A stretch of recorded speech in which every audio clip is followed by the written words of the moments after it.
Hello student, कैसे हो आप लोग। स्टूडेंट, आज का ये वीडियो उन सभी स्टूडेंट के लिए बहुत ही ज़्यादा इम्पॉर्टेंट है जो बोर्ड एग्ज़ाम देने वाले, क्योंकि आज के इस वीडियो में बोर्ड एग्ज़ाम में कॉपी कैसे लिखें और 100 में से 90 नंबर कैसे लाएं। तो आज के इस वीडियो को आप लास्ट तक ज़रूर देखिएगा, क्योंकि हम इस तरह से लिखोगे कॉपी तो मिलेंगे पूरा मार्क्स। यदि आपको बोर्ड परीक्षा में कॉपी कैसे लिखते हैं यदि आपको सही तरीका पता चल गया तो जो भी एग्जामिनर होगा वो आपको पूरा मार्क्स देगा उस कॉपी पर लिखने के तरीका पर।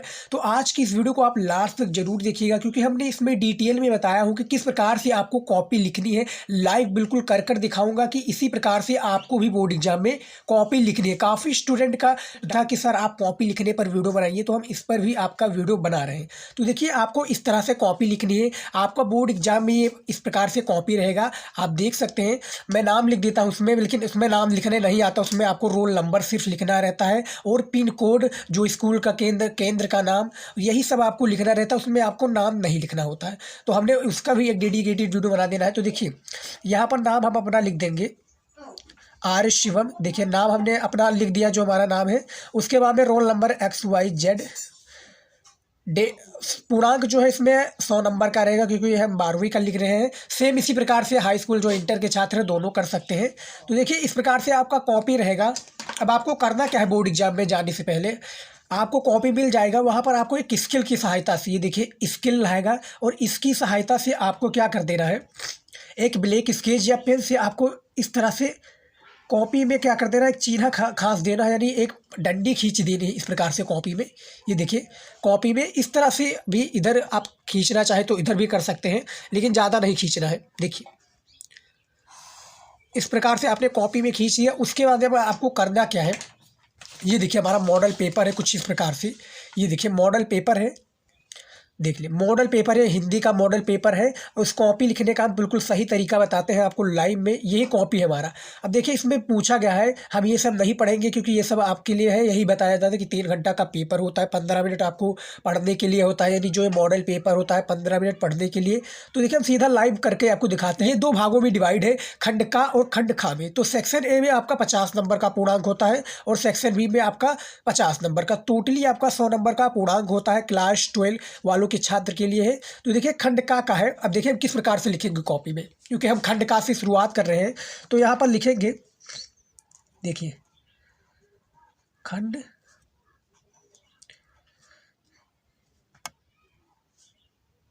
खंड का। अब देखिए, ये प्यारा सा लिख लिया हमने खंड का। अब देखिए क्या करना क्या है। अब देखिए प्रश्न क्या पूछ रहा है। देखिए, प्रश्नोत्तर नंबर पहला है, उक्त व्यक्ति प्रकरण के रचनाकार कौन है। तो देखिए, इनमें दामोदर शर्मा जी है उक्त व्यक्ति प्रकरण के रचनाकार। अब देखिए, काफ़ी स्टूडेंट जो गलती करते हैं, मैं बता दूं कहाँ पर गलती करते हैं।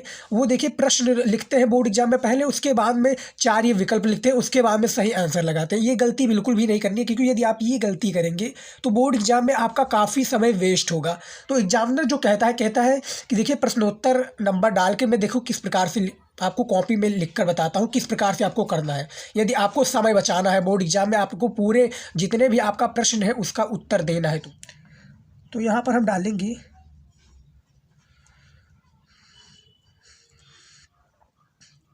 प्रश्नोत्तर नंबर 1, या प्रश्नोत्तर संख्या भी आप डाल सकते हैं। उसके बाद में आपको करना क्या है, ये देखिए, आपको एक स्किल की सहायता से इसके नीचे अंडरलाइन कर देना, ताकि दिखने में क्या लगे, अच्छा लगे, प्यारा लगे आपको। इसी प्रकार से बोर्ड एग्जाम में यही सब करना है। तो देखिए, हमने लिख दिया प्रश्नोत्तर नंबर 1। अब आपको करना क्या है, क्योंकि पहला प्रश्न था तो का है, तो यहाँ पर करेंगे क्या, ये देखिए ब्लैक पेन से ऐसे खींच देंगे। देखिए, का कर दिया। उसके बाद में दूसरा हमारा सही था, क्या था, दामोदर शर्मा, जो प्रश्न पूछा गया था कि उक्त व्यक्ति प्रकरण के रचनाकार हैं, तो उनमें आपका दामोदर शर्मा जी हो जाएंगे। तो यहाँ पर इस प्रकार से कर देंगे।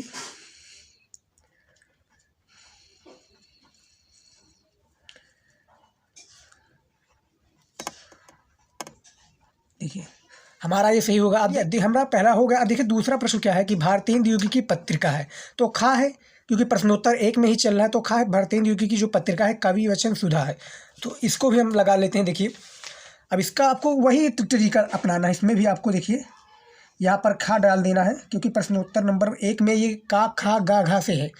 उसके बाद में करना क्या है, जैसे हमारा पहला सही है कवि वचन सुधा, भारतेंदु युगी की जो पत्रिका है वो कवि वचन सुधा है। तो इसमें इस प्रकार से डाल देंगे। उसके बाद में क्या लिखेंगे, आपको राइटिंग में बोर्ड एग्जाम में लिखना है, क्योंकि स्टूडेंट राइटिंग आपकी सबसे ज़्यादा इंपॉर्टेंट है बोर्ड एग्जाम में। राइटिंग यदि आपकी बैठ रही है तो आप काफ़ी अच्छे मार्क्स लेकर आएंगे बोर्ड एग्जाम में। और यदि आप कॉपी लिखने का सही तरीका पता चल गया तो आपका नंबर किसी का बाप भी नहीं काट सकता। बस आप कॉपी लिखने का सही तरीका जान लीजिए। तो देखिए हमारा यहीं से स्टार्ट हो गया था। तो दूसरा प्रश्न भी हमने क्लियर कर लिया है, आप देख सकते हैं कवि वचन सुधा जो हमारा था। उसके बाद में तीसरा प्रश्न क्या पूछा गया है, आपको सेम इसी प्रकार से लिखना है, बोर्ड एग्जाम में भी कोई गलती नहीं करनी है। और 1 से 2 पेज, मेरी कहने का मतलब है एक साथ जो 2 पेज है उसमें कोई भी काट पीट ना करें, साफ तथा सुंदर लिखे। क्योंकि एग्जामिनर जो होता है शुरुआती में ही आपका 1 से 2 पेज देखता है कि कितने अच्छे से आपने लिखा है। वही 1-2 पेज आप अच्छे से लिख देंगे तो एग्जामिनर जो होगा वो आगे बढ़ते जाएगा और आपका जो है काफ़ी अच्छे मार्क देते आगे चला जाएगा। यदि आपने शुरुआत में ही गड़बड़ कर दिया, यानी काट पीट ज़्यादा कर दिया, 1 से 2 पेज जो है बर्बाद कर दिया उसको, तो याद रखिएगा 1 से 2 पेज जो है बहुत ही अच्छे ढंग से लिखना है, साफ तथा सुंदर लिखे और काट पीट उसमें बिल्कुल भी नहीं करें, कोशिश करें कि काट पीट ना हो ज़्यादा। उसके बाद में क्या है हमारा, देखिए सेवा सदन के रचनाकार हैं, हिंदी गद्य साहित्य के द्वितीय उत्थान का प्रारंभ हुआ। तो ये देखिए हम इसमें भी हम लिख देंगे। तो देखिए हम ऐसे सिंपली से करेंगे, क्या ऐसे कर देंगे। देखिए हमारा क्या है, पूछा गया है का और खा हमने कर लिया था और गा बचा है। अब आपको सेम इसी प्रकार से करना है स्टूडेंट, याद रखिएगा। उसके बाद में करेंगे क्या, ये देखिए घा डालेंगे और उसमें जो हमारा हिंदी गद्य साहित्य का जो द्वितीय उत्थान प्रारंभ हुआ, ये 1900 में प्रारंभ हुआ, यानी 1900 में प्रारंभ, 1950 से 1975 तक प्रारंभ हुआ था। लेकिन जो इसमें गलत आंसर है तो इसमें हम 1900 में लगाएंगे, क्योंकि 1900 इसके बीच में ही प्रारंभ हुआ था। तो इनमें से दूसरा का है हमारा। तो देखिए यहाँ पर इस प्रकार से करेंगे और क्या लिख देंगे, सन। आपको गैप छोड़ना है स्टूडेंट, क्योंकि गैप छोड़ेंगे एग्जामिनर को कोई प्रॉब्लम नहीं होगी, पढ़ने में कोई दिक्कत नहीं होगी, तो आपको गैप जरूर छोड़ना है। तो देखिए सन 1900 में लिख दिया हमने। उसके बाद में अड़ा नंबर आ गया है, घा नंबर, सॉरी हमारा घा नंबर आ गया है। ये काट पीट नहीं करना है ज़्यादा, घा आ गया हमारा। सेवा सदन के रचनाकार हैं, आप देख सकते हैं सेवा सदन के रचनाकार हैं तो प्रेमचंद जी हैं सेवा सदन के रचनाकार। तो हम यहाँ पर तीसरा है, देख सकते हैं तीसरा है। तो इसी प्रकार से लगा देंगे, एग्जामिनर को समझ में आ गया जाएगा। काफ़ी स्टूडेंट जो करते हैं वो प्रश्न का उत्तर देने के बाद में करते हैं, तो एग्जामिनर आपको देगा 1 ही मार्क, चाहे आप इस तरह से लिखें या आप प्रश्न सहित उत्तर लिखें। तो उसमें आपका काफ़ी टाइम जो जाता है, लेकिन इसमें टाइम नहीं जाएगा, क्योंकि इसमें आपको 1 नंबर मिलेगा भी और आपने कितने अच्छे तरीके से लिखा है वो भी आपका प्रेजेंट होगा। ये भी हमारा हो गया। हिंदी की प्रथम आधुनिक कहानी होने का श्रेय किनको जाता है, तो हिंदी का जो प्रथम आधुनिक कहानी का होने का जो श्रेय जाता है इसके लिए किशोरी लाल गोस्वामी जी को जाता है। तो हम इसको भी लगा देते हैं, क्योंकि अड़ा है और इसका दूसरा राइट आंसर है किशोरी लाल गोस्वामी जी। अब देखिए इसका किस प्रकार से हम लगाएंगे, देखिए आपको गैप जरूर छोड़ना है स्टूडेंट, याद रखिएगा काफ़ी। उसके बाद में क्या है यहाँ पर आपका अड़ा का दूसरा का है किशोरी लाल गोस्वामी, क्या है आपका किशोरी लाल गोस्वामी जी है आपका। राइटिंग में लिखिए, यदि आप राइटिंग आपकी अच्छी बैठ रही है तो समझ लीजिए आप चाहे जितना भी पढ़ने में तेज हो काफ़ी अच्छे मार्क लेकर आएंगे। और कमज़ोर छात्र भी जिसकी राइटिंग बैठती है समझ लीजिए वो काफ़ी अच्छी मार्क लाता है दूसरों के मुकाबले। तो राइटिंग आप अपनी इम्प्रूव कीजिए और उसी में आपको काफ़ी अच्छा मार्क मिलेगा। अब देखिए हमारा ये तो क्लियर हो गया, यानी प्रश्नोत्तर 5 तक, यानी प्रश्नोत्तर जो हमारा 1 था वो क्लियर हो गया, जिसमें 5 प्रश्न था वो गद्य से रिलेटेड था। अब हमारा आता है प्रश्नोत्तर 2 जो कि पद्य से रिलेटेड आता है, जिसे आदिकाल का ग्रंथ नहीं है। तो इसका भी हम लिख के दिखा देते हैं। यहाँ पर अब डालेंगे हम प्रश्नोत्तर नंबर 2, क्या डालेंगे, प्रश्नोत्तर आपको इसी प्रकार से डालना है, प्रश्नोत्तर नंबर या प्रश्नोत्तर संख्या आप डाल सकते हैं। तो यहाँ पर मैं प्रश्नोत्तर नंबर डाल देता हूँ, प्रश्नोत्तर नंबर। उसके बाद में एक ब्लैक पे स्केच लेकर जाना है कि पटरी की सहायता से आपको करना क्या है, ये देखिए यहाँ पर आपको इस प्रकार से एक खींच देना है लाइन, ताकि अंडरलाइन कर देने, ताकि दिखने में क्या है वो अच्छा लगे। आप देख सकते हैं कितना अच्छा लग रहा है, प्यारा लग रहा है, इसी प्रकार से आपको लिखना है। उसके बाद में जो हमारा ये प्रश्न पूछा गया था, देखिए आदिकाल का ग्रंथ नहीं है, तो इन चारों में से पद्मावत जो है वो आदिकाल का ग्रंथ नहीं है। तो देखिए करेंगे क्या, यहाँ पर भी हम का डाल देंगे, क्योंकि का से ही हमारा स्टार्ट हो जाता है, ये पद्य का है रिलेटेड, तो पद्य रिलेटेड से हमारा। और इसमें जो चौथा था यानी आदिकाल का ग्रंथ नहीं है, तो पद्मावत नहीं है इसमें से, तो यहाँ पर चौथा जो है पद्मावत।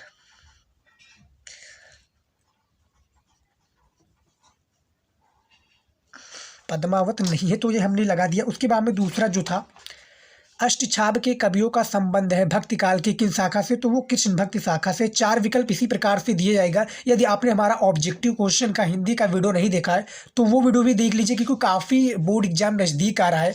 इसी में आपको बोर्ड एग्जाम में किस प्रकार से कॉपी लिखनी चाहिए और हिंदी की तैयारी तो आपको करनी ही चाहिए, क्योंकि 100 नंबर का पूर्णांक रहता है। और जितनी जल्दी आप हिंदी की तैयारी काफ़ी अच्छा करेंगे उतना ही मार्क आप अचीव करेंगे बोर्ड एग्जाम में। तो आप मेहनत कीजिए, अभी से मेहनत करना स्टार्ट कर दीजिए, क्योंकि बहुत ही कम समय बचा है। तो इसमें भी आपका चौथा ही था, तो इसमें आपका क्या हो जाएगा, देखिए कृष्ण भक्ति शाखा क्या है, कृष्ण भक्ति शाखा क्या है, कृष्ण भक्ति शाखा जो था अष्टछाप के कवियों का संबंध है बेसिकली, तो भक्ति काल की कृष्ण भक्ति शाखा से, कृष्ण भक्ति शाखा से। तो ये भी हमारा क्लियर हो गया, देख सकते हैं पद्मावत दूसरा था। अब उसके बाद में तीसरा हमारा आ जाता है, देख सकते हैं तीसरा क्या है, ये गा से श्रृंगार और वात्सल रस के अमर कवि हैं, तो वो सूरदास जी हो जाएंगे। यानी श्रृंगार और वात्सल रस के जो अमर कवि हैं ये सूरदास जी हैं। तो यहाँ पर हम गा डालेंगे, ये देखिए गा डालेंगे। उसके बाद में क्या लिख देंगे, क्योंकि सूरदास जो थे तीसरे नंबर पर थे,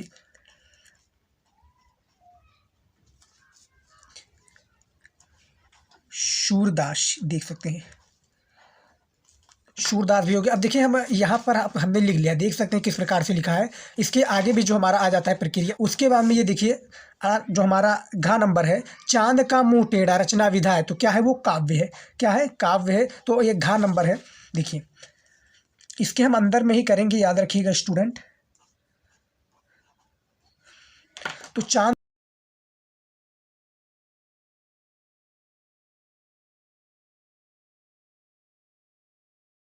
सकते हैं काव्य हमने लिख दिया। उसके बाद में अड़ा नंबर हमारा आ जाता है, यानी 5-5 क्वेश्चन आपका रहता है। जो क्लास 12 हिंदी के छात्र हैं उनमें 5 नंबर पूछा जाएगा, 5 नंबर इसमें भी। तो आप देख सकते हैं कबीर वाणी के डिटेक्टर है, अड़ा नंबर है, कबीर वाणी की जो डिटेक्टर है ये कथन किसका है, तो ये आचार्य हजारी प्रसाद द्विवेदी जी का है।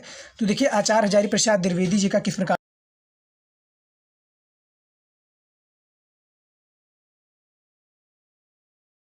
बाद में आचार्य हजारी प्रसाद, देखिए आचार्य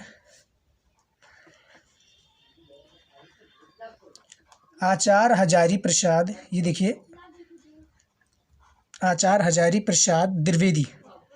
आपको सेम इसी प्रकार से स्टूडेंट बोर्ड एग्जाम में भी कॉपी लिखनी, क्योंकि ये सब जो है इंपॉर्टेंट पॉइंट याद रखना है। हम एक डेडिकेटेड से वीडियो बनाया जिसमें पूरा हमने क्लियर किया है कि किस प्रकार से आपको बोर्ड एग्जाम में कॉपी लिखनी है, कि कौन सी पॉइंट आपको याद रखना है। लेकिन हमने इसमें आपको बता रहा हूँ। तो ये देखिए 5 नंबर इसमें भी हमारा क्लियर हो गया, क्योंकि 5 क्वेश्चन था, हमने भी लिख कर इसमें बता दिया। काफ़ी स्टूडेंट जो करते हैं ये प्रश्न लिखिए, उसके बाद में 4 इसके ऑप्शन लिख देंगे, उसके बाद में राइट आंसर लगाएंगे। तो ये गलती आपको नहीं करनी है। यदि आप ये गलती करेंगे तो काफ़ी समय जो है आपका वेस्ट चला जाएगा, तो ये आपको नहीं करनी है। अब देखिए प्रश्नोत्तर तीसरा हमारा क्या पूछ रहा है, देखिए निम्नलिखित गद्यांश का संदर्भ देते हुए किसी एक के नीचे दिए गए प्रश्नों का उत्तर दीजिए। यानी निम्नलिखित में से गद्यांश का जो है संदर्भ देते हुए किसी एक के नीचे दिए गए प्रश्नों का उत्तर देना है। तो ये बेसिकली हमारा गद्यांश है, और ये इसके 5 प्रश्न है, क्योंकि ये क्लास 12 का हिंदी का ये पेपर है। तो यहाँ पर देख सकते हैं प्रस्तुत गद्यांश के पाठ और लेखक का नाम लिखना है, रेखांकित अंश की व्याख्या करनी है, और प्रश्न जो पूछा गया कि प्रस्तुत अनुच्छेद के अनुसार जंगल में क्या क्या मिलता है, जल प्रवाह नदी के रूप में किससे मिलता है, और 5वां जो प्रश्न था राष्ट्रीय जीवन की अनेक विधियां राष्ट्रीय संस्कृति से क्या प्राप्त कर रही हैं, इसके बारे में बताना है। यदि आपने मॉडल पेपर का हमारा वीडियो नहीं देखा जो क्लास 12 हिंदी का था, तो वो वीडियो भी आप जाकर देख सकते हैं, उससे भी काफ़ी आपको हेल्प मिलेगा बोर्ड एग्जाम में। यानी 5 प्रश्न है, तो टोटली यदि आपका 10 नंबर का प्रश्न रहता है, तो 2-2 नंबर का प्रत्येक प्रश्न होता है। तो चलिए हम इसको भी हल करके दिखा देते हैं कि किस प्रकार से आपको गद्यांश को हल करना है और कॉपी में किस प्रकार से लिखना है। तो देखेंगे यहाँ पर हम डालेंगे प्रश्नोत्तर नंबर, देखिए क्या डालेंगे, प्रश्नोत्तर संख्या, देखिए प्रश्नोत्तर नंबर 3 डालेंगे, क्योंकि प्रश्नोत्तर नंबर ये तीसरा हमारा चल रहा है। तो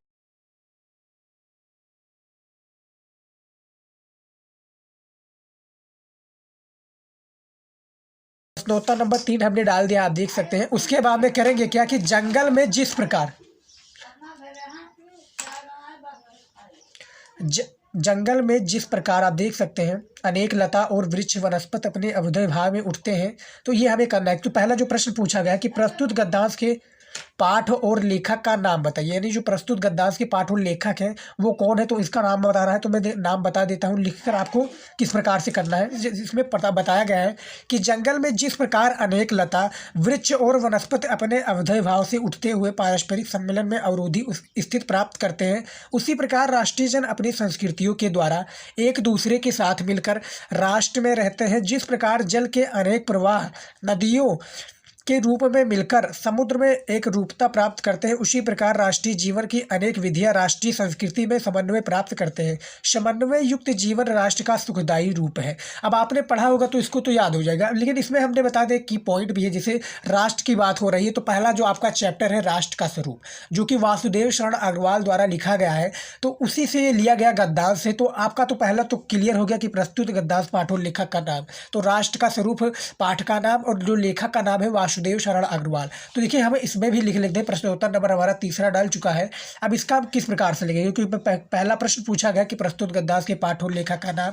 कॉपी में आपको इस प्रकार से लिखना है। देखिए करना क्या है, आपको सिंपली से करना कुछ नहीं है, आपको इस प्रकार से डाल देना है। उसके बाद में क्या डालना है, क्योंकि संदर्भ में पाठ लेखक का हमारा नाम आएगा, तो संदर्भ डाल देंगे। ये देखिए संदर्भ डालने के बाद में करेंगे क्या, नीचे ब्लैक पेन से अंडरलाइन कर देना ताकि दिखने में क्या है अच्छा लगे। अब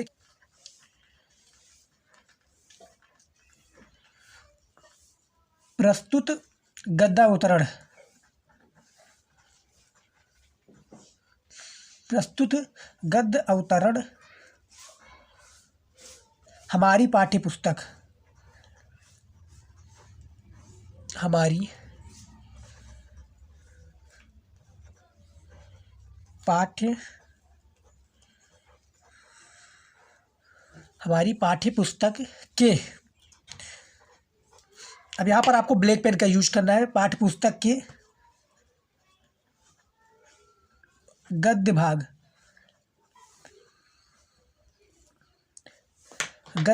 की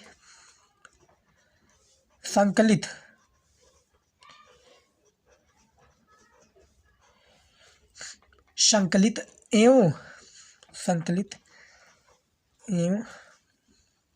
भारतीय संस्कृति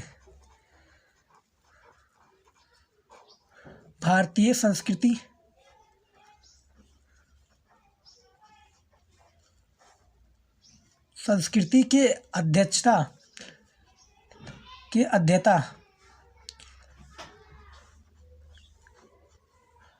अध्येता डॉक्टर वासुदेव शरण अग्रवाल। अब देखिए यहाँ पर ब्लैक पेन का यूज आपको कर देना है, क्योंकि जो भी आपको लगे इंपॉर्टेंट पॉइंट मैं आपको बताऊंगा किस प्रकार से करना है। डॉक्टर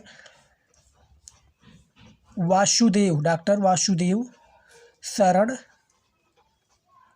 अग्रवाल।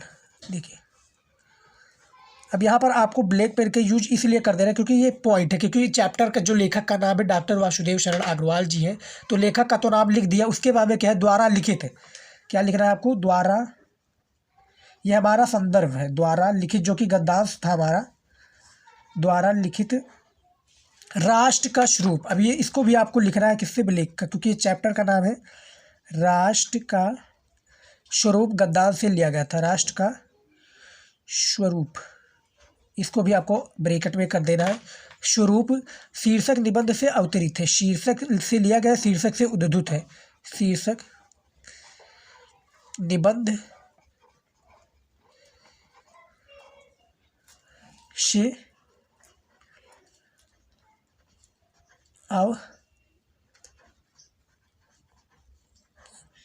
अवतरित है। देखिए अब ये हमारा ये क्लियर हो चुका है, यानी जो संदर्भ था, संदर्भ हमने लिखकर बता दिया। जो पहला आपका था, दो प्रश्न आपको 2 नंबर यहाँ पर मिल गए जाएंगे कि प्रस्तुत गद्यांश के पाठ और लेखक का नाम, रेखांकित अंश की व्याख्या प्रकार से करनी है। देखिए आपको इस प्रकार से दूसरा भी हेडिंग डाल देना है, उसके बाद में लिखना है रेखांकित अंश की व्याख्या।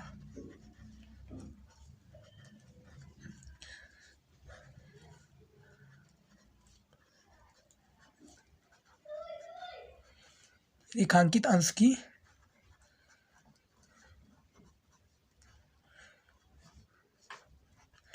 अब रेखांकित अंश की व्याख्या भी हम करके आपको बताते हैं, उसके बाद में लिख कर हम आपको बताते हैं। रेखांकित अंश की व्याख्या भी कर दिया है, लेकिन यहाँ पर हमने एक मिस्टेक कर दी है। यहाँ पर आपको क्या करनी है, अंडरलाइन कर देनी है ब्लैक स्केच से, ताकि दिखने में क्या है अच्छा लगे। हम हर बार बताऊं, अंडरलाइन जब करेंगे तो देखने में प्यारा लगेगा।